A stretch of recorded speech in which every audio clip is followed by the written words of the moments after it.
Hey y'all, it's Michelle, and I am very excited to be with you guys for this training here for our WOW members. It is all about how to know exactly what your market wants. This is something that was really overwhelmingly what people were requesting, what people are asking about. And so I wanted to cover this. If you're watching the replay, welcome. These live trainings take place in our Women Who WOW community, which you can always join at planetwow.club. That's the Women Who WOW official community. A bit of housekeeping for this training. This is a masterclass. Like, it's designed to be a deep dive kind of training for our paying members, but I wanted to give all of the community members within Women Who WOW, I wanted to give them sort of a piece of this that they can incorporate into their own business to achieve our goal of ultimate freedom and maximum profit in our business. And so for our members, after this live stream ends in about half an hour, I want you to log into the community at womenwhowow.com, click login, and you'll find me ready to talk with you again and finish the training in our monthly trainings tab. So please post comments and questions below the video, or however you're watching this, the WOW, the live stream, because this is designed to be a little bit more of a training than a straight up live stream. I am not going to be answering questions. I just don't want to get sidetracked by comments and questions and things like that, but I will get back to each of you. So whether you're posting live or on the replay, I will be checking for comments. I will be looking for them, and I want you to post whatever is coming up for you, because it'll actually make it a much better training, and it'll allow me to figure out what else I need to do a training on. So please post comments. If you're watching this later on the Women Who WOW.tv YouTube channel, then come into planetwow.club and post your comments there. That's where I'm really active. I'm really excited about this training, a deep dive into how to know what your market really, really wants. Today, we're going to cover how to ask them what they want, how to listen, what to listen for, how to listen to your market, even if you don't even want to talk to a soul, even if you have no one on your list, how to talk about what your clients want to talk about, what you can safely assume about your market, and more. You know, essentially, we're talking about how to read the minds of your market so that you can create hell yes offers and hell yes pricing. This is really what we want to do. We want to decrease resistance to being able to serve more people and help more people and make more money and increase our reach and increase our influence. So the best part about what we're going to talk about is reading your market is just a habit. It's like a collection of habits that feel really, really aligned and in flow when you're doing them. Once you get into this, you're really never going to want to stop, because it sort of greases the slides of your business. It makes sales so much easier. You're not going to want to stop. It feels great, and the return is amazing. So why isn't everyone doing this, right? Why is this something that is not become sort of business 101? And the first thing first is that there's a lot of false kind of easy button information out there about your market, right? How do you get to know your market? How do you find your market, etc.? And here are some examples of this as I was doing some research for this training, and I went into other groups, some really phenomenal, fantastic groups, and a lot of the advice I was seeing for people who are saying, how do I know more about my market? And I saw things like, well, look in the mirror, you are your market, or whatever your passions are, that's what your market's passions are. Or, just ask people, and it's like, newsflash, we do want to ask our market, but sometimes people tell us exactly what we want to hear, and that it helps, exactly no one. So there were other kind of shallow, easy button responses for how to get to know your market. Either help me find my niche or help me get to know my niche. And I want to briefly tackle the question of identifying your market, identifying the niche that you're going to serve, because if you don't identify them, then you are not going to be able to communicate effectively with them. You're not going to be able to get to know them intimately enough to sell to them profitably. So really quickly, what qualifications should your market have? What makes a good market? And I kind of wanted to make this specific for enough to be useful, but also general enough to so that it will help everyone, no matter who your market is, right? So the first thing about your market is they should be experiencing a problem that you solve, right? Obviously, right? It should be they should be experiencing a problem that you can solve. The second thing is that they should know that they have this problem. And if you've ever tried to like address a problem that someone doesn't know they have, like as an example, a friend has a super obnoxious kid, and like you address it as if it's like as obvious as the nose on her face, and she has no idea her kid's obnoxious, like that doesn't go really well, right? I've been there. So the second thing for a good market is they've got to know that they have that problem. They got to be willing to acknowledge it. And the third thing is kind of a two-part test for your market. And one is they should have the ability to pay to have this problem solved. Okay, the ability. So, you can't be, selling cosmetic surgery to someone who's on government assistance, essentially. So they have to have the ability to pay. But more importantly is they have to have a willingness to pay for this problem to be solved. Okay, so those are the things. So they should be experiencing the problem. They should know, like, you don't want to be the one who's pointing out that they have the problem. They should know they have the problem. And the third thing is they should be able and willing to pay to have this problem solved. So, all right, the first thing I want to cover is the massive major obstacle to getting to know your market. I want to get it out of the way. It's ugly and it's inconvenient to discuss, but the number one thing that stands in our way of getting to know our market is our own ego, right? Too much ego will poison your efforts to hear your market. A lot of times ego we think is somebody who's massively confident and maybe even narcissistic or whatever. But the thing is, our ego sometimes can get ugliest when we're insecure, right? When we are feeling like we're not really sure that we're doing the right thing. That's a lot of times when ego gets ugliest and biggest. So ego will have you stonewalling, ignoring feedback, being willfully obtuse, blocking out anything that doesn't align with your own objective or doesn't align with what you've already created. I think we've all been there, right? Where we've created something that we've fallen in love with, we go to market with it, and it's a big fat dud, like all we do is hear crickets, and our ego gets in the way, right? And it starts to, our ego starts to override the feedback that our market is giving us when they're not buying, right? When they don't buy, when they don't jump on board, that's feedback. Okay, so President Obama actually mentioned this in his farewell speech. Keep in mind, like him, love him, hate him, Obama was the people's president, right? It's how he won 2 different elections.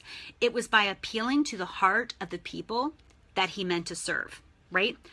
His party recently lost an election they considered unlosable, and President Obama, has not been shy, not with DNC leaders, not even in a couple public comments about why he thinks they lost, because President Obama knows people.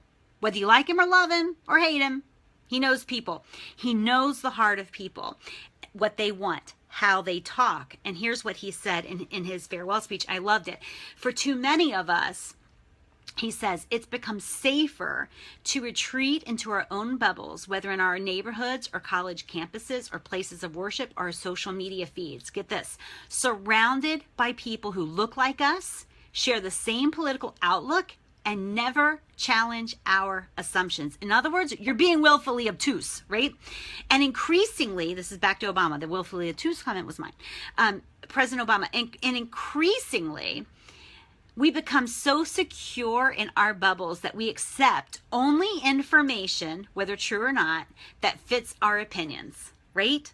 That's critical. And this is what our president was saying, right? And it's so aligned with what we're talking about here, is getting to know the hearts of the market we want to serve. What that means is we have to be willing to listen to people who disagree with us. We have to be willing to listen to that inconvenient feedback, like when you hear crickets, right? When your market doesn't buy, when they don't click pay now, when you say, hey, message me about this, and nobody messages you, that's inconvenient feedback, but it's undeniably feedback.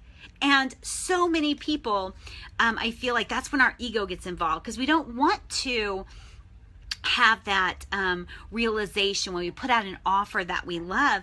We don't want to have that he's just not that into you realization. And yet, this is what I'm asking us to do. So ego will allow us to continue to assume that when we put out an offer that we love, but our market's not responding to, ego will have us assuming that they want what we want, and they just need to hear it louder and more often from us, right? Despite evidence to the contrary.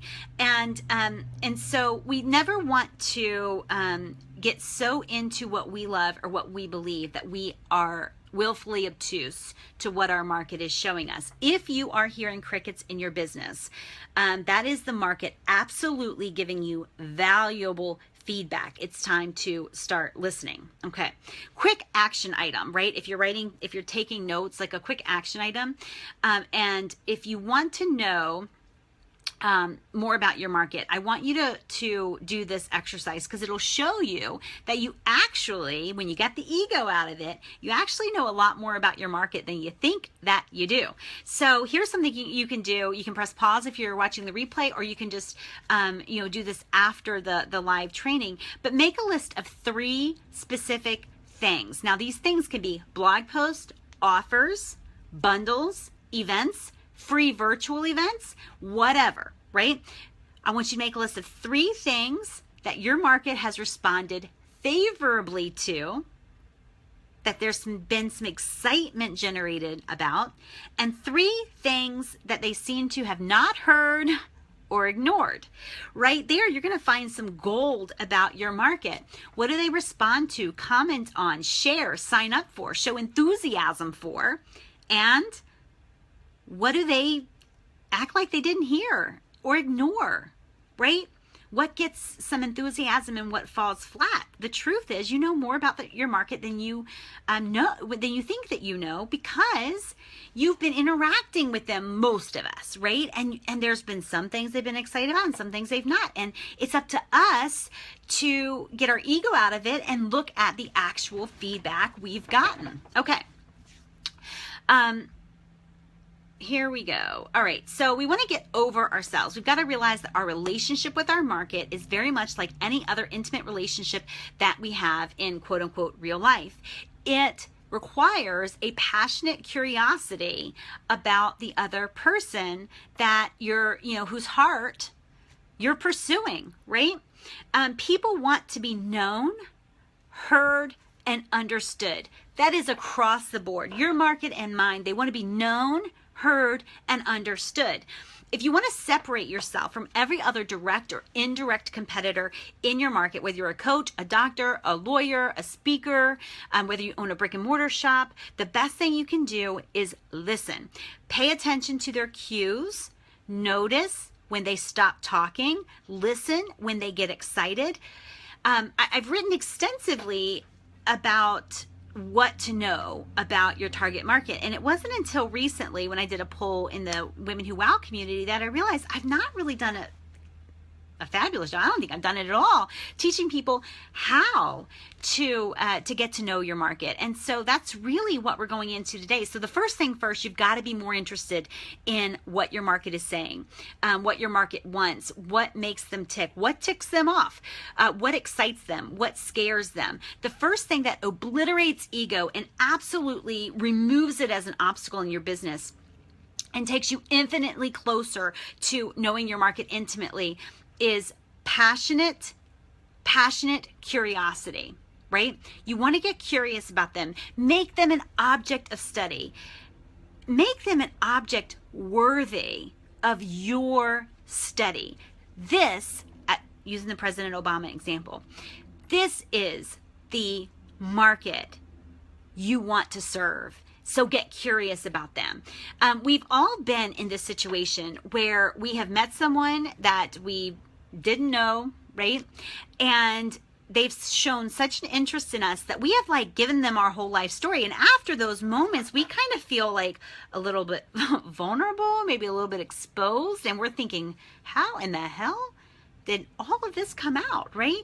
And I'll tell you how it came out. They showed a passionate curiosity about you. They showed a fascination with you. They showed an interest in you. And because this is something that we are, we're not used to getting in our society, it's something that people crave, okay? And so if you're wondering how to get to know your market better, then be passionately curious about them. In short, like, we've got to stop worrying about being fascinating, being interesting. Really, that's what a lot of marketing talks about, right? And I say that too, like, the last thing you want to do is be boring in your marketing. But if you want to get to know that market intimately, you need to stop worrying about yourself and start being fascinated by them, okay? So I want to get into the how to ask to get the answers that you want, whether it be about what to offer, how to price, how to position stuff, what they need to hear, understand, or told before buying whatever you're selling. Excuse me one second. So one thing we talked about a minute ago, demonstrate curiosity. Do not just ask, what do you want to see in my next offer? What do you want me to say in order to sell to you better? But get to know the details, like the emotions, the frustrations behind what they're experiencing right now. You want to ask questions, obviously, that can't be answered with a simple yes or no. And here are two really great prompts for you if you're taking notes. So it's not, what do you want to see in this next product, or what would you pay for X, Y, and Z? Like, those are such self-serving questions that you might be asking a question, but you might as well be holding a mirror up to yourself. So here are two different ones. How about this? How do you feel about blank? Or what do you think of blank? Start questions that really prompt some thinking and that will open up a little bit of a window to their soul. You want to start with questions that are easy to answer. This is something that you saw me do in the poll with Women Who Wow members about, hey, help me help you. Like, what do you want to learn? And, actually you see this with everyone who does polls, because polls make it easy. They give the first few answers, right? They kind of do the thinking for you. So, here's some, you give questions that are easy to answer first. It's easy because all they have to do is check one, but then you want to end with an option that allows them to create their own answer, and or, give them a comment section so that they can, once you're kind of prompt or priming their thinking with a few different kind of answers, then they can give more deep or specific answers after that. But in conversation, you also want to start with questions that are easy to answer. And we're going to cover this more in the membership area, like exactly what people want to talk about, so that you know that you're asking questions that are engaging your audience. So anyway, but you want to ask questions that are very easy for them to answer. A critical point in listening and hearing your market is you don't want it to feel like a one-way conversation, right? A one-way situation. This feels like, so if you are taking someone to coffee and you're asking them, questions about, the problem that you solve or whatever, you don't want it to be a one-way thing. That can feel like an interrogation of your market, right? Or it'll feel like you're pushy or needy. And so the critical point in listening is to make your, when you're researching your market, make it an exchange of information, whether you're doing this digitally or person to person or at an event, whatever, right? You want to make sure it's an exchange. You're asking them to give you information. So make sure that you are exchanging information. 2 additional points on how to ask your market whatever you need to know, okay? Now, there's a lot of things out there that are also very critical to to asking, the first thing is obviously you need to ask. A lot of people simply think their market is really hard to figure out and they don't actually ask. So like ask, but here are some additional ways that you can make your asking more profitable for you and more interesting for them. So the first thing is you need to agree with your market when you're talking with someone or when you're engaging with them digitally. You want to agree when you can, not in a way that's inauthentic, of course, right? But when you can agree with whatever's being said, you want to make sure that you take that opportunity, because this stimulates further discussion and deeper discussion when you can agree on certain points. The second thing is you can always sort of repeat their statement as a question to keep a conversation going, to go deeper, right? Now, a lot of us have husbands. I have a husband and a teenage son, and they can be notoriously hard to crack, like when they've had a tough day or when you feel like there's something they should share with you and they're not sharing it with you. And so it's sort of like, hey, you seem to be like in a really bad mood. No, I'm not. Well, there has to be something. Like, what is it? Something stupid that happened in Second Bell. And, one part of me is like, what happened in Second Bell? Like, tell me more. And that just shuts down conversation. But you know what? If I do this, Second Bell? Yeah, then they start talking about Second Bell, and then kind of the story unfolds. This also works in the business world. When you feel like you have hit a pain point, then instead of directly asking more about that pain point, just repeat it as a question, right? It just never worked. Never works. Right? So it's something that you can make a note of. And when you look at how you're interacting with your market, you'll see different ways that you can use this. So agree when you can, not inauthentically, right? But agree when you can, and repeat a statement as a question when you have hit a pain point and you want to go deeper into that conversation. Now, what if you don't have one person that you're friends with that is part of your ideal target market or part of your niche, or you're mute and you can't have conversation?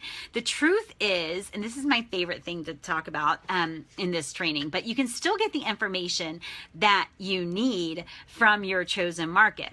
So you can observe them, right? Like, one of the things that drives me nuts about like marketing education, two things. Like when people talk about demographics, right? Like all this stuff, and it's like what you need to put a business plan in place or whatever. And it's the most useful crap, because demographics don't buy, people buy.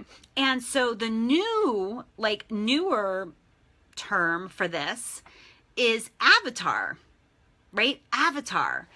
And I just want to tell you, like, forget avatars, right? Forget avatars. We live in a Facebook world. So forget the avatar. Pick 15 people on Facebook who should be clients of yours or members of yours or should be working with you, and stalk them with excellence. Right? Stock them with excellence. You want to look at their page. What media, you want to know where you want to show up, where you should be showing up, what journalists should be interviewing you, what media outlets are these 15 people watching, listening to, or sharing? Who do they quote? Right? What do they talk positively about? What do they never, ever talk about?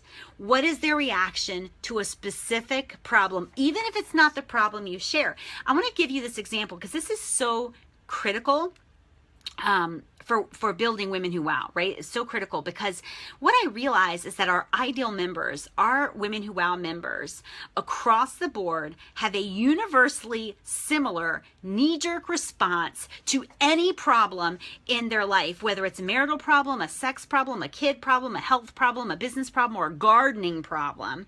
Their knee-jerk response to problems in their world is to gather information.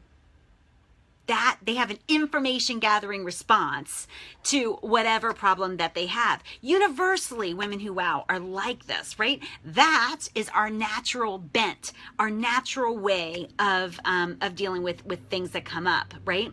And so I learned this by watching, by paying attention, by, stalking with excellence. But you want to know more, like, what do they vague book about, right? This is really critical. How do they encourage each other and their friends? How do they engage with others? All of this can be done, can be ascertained if you have no Facebook group to go to, no email list to go to. You're starting out just now. You know who your market is. Find them and observe them in their natural habitat, right?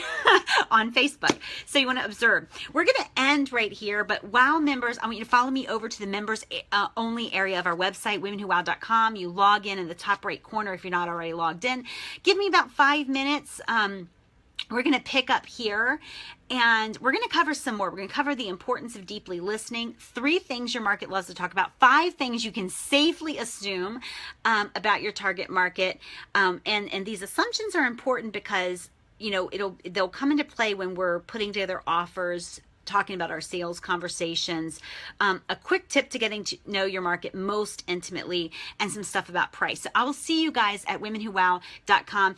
Everybody, please post your comments, your questions, maybe something that you were really hoping I'd cover and I didn't cover. Put that in the comments below. I promise you I'll get to them today. And then we'll, and also this weekend, I'll keep checking back. So no matter when you're listening to this, post your comments. If you're watching womenwhowow.tv on YouTube, come into planetwow.club to post your comments. And Leanne, where are we going to be in the members only area? We're going to be in the monthly training tab. And so log in, click on monthly training, and give me about 2 or 3 minutes to get in there and try to get this stream into there.